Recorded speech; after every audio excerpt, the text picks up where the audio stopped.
Good evening. I have Kodiak Brown Ale, Midnight Sun Brewing Company out of Alaska. I'm pretty excited about this because I like brown ales. It's 24 IBUs and 5% alcohol by volume. Um, and while it's craft beer in a can, I'm going to pour it just so we can look at it. Whoops. I'm going to spill it so I can look at it on the counter. Okay, smell. Yeah. Nice, deep, caramelly, roasty maltiness going on.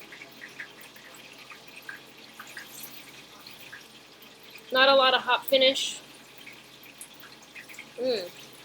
Nice, deep, dark brown color. Looks like it's pretty nicely carbonated. It poured with a little bit of head. It dissipated though. This is a tiny glass, so it doesn't give it justice. Let's taste this.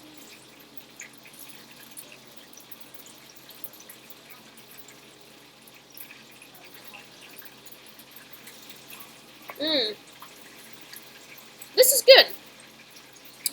Up front, it has an almost a sweetness to it, like grapefruit, and I put that into like the I'm not even gonna remember the name of the category of beer.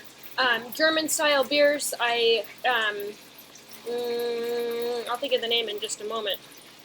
Where it kind of has like a grapefruit sweetness to it.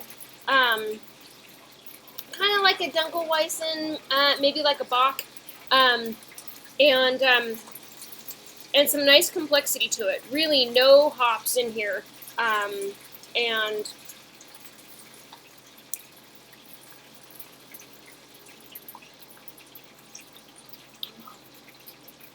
although it does have a nice kind of drying finish, but I think that's mostly attributed to like a kind of bite out of the carbonation. It's not really heavily carbonated, but it's kind of sparkling. So as far as hops goes, not a lot of hops going on. So it says that for this style that hops and malt would be balanced.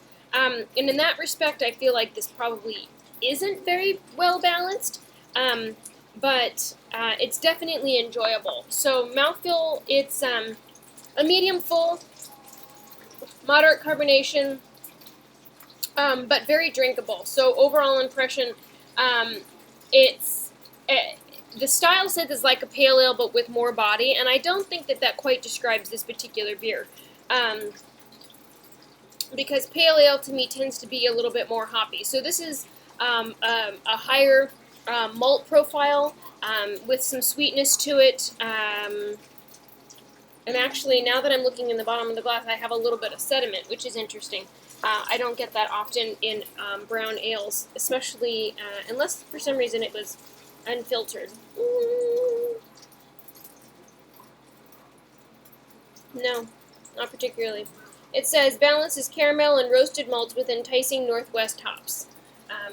And so it probably has a nice light hops finish, which balances out, keeps it from finishing and feeling syrupy and sweet. But taste-wise, it's pretty mild, but enjoyable.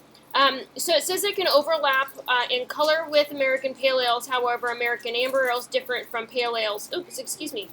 I'm reading the Amber Ale category. Well, holy schmoly here. Okay.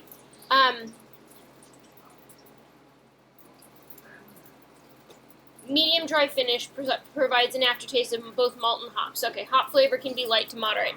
Now we're on target. Okay, that's what I was expecting. And I was reading this description and I'm like, why is there a lot of hops going on? So no, it's definitely toward the malt side, and appropriately so. So it's a bigger, maltier, hoppier interpretation of a Northwest English brown, or a hoppier, less malty version of a brown porter, which is pretty much exactly how it flavors. Very drinkable, smooth, caramelly, roasty. It's got a nice complexity to it, but without like an intense hops finish. So very enjoyable, very well done, and very drinkable. This is the first time I had seen it, so I was excited to give it a try, and of course I got a dented can, but it's still drinkable.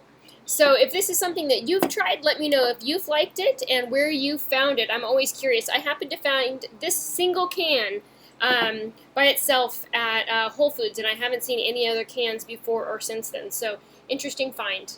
Thank you so much for watching, and have a good night.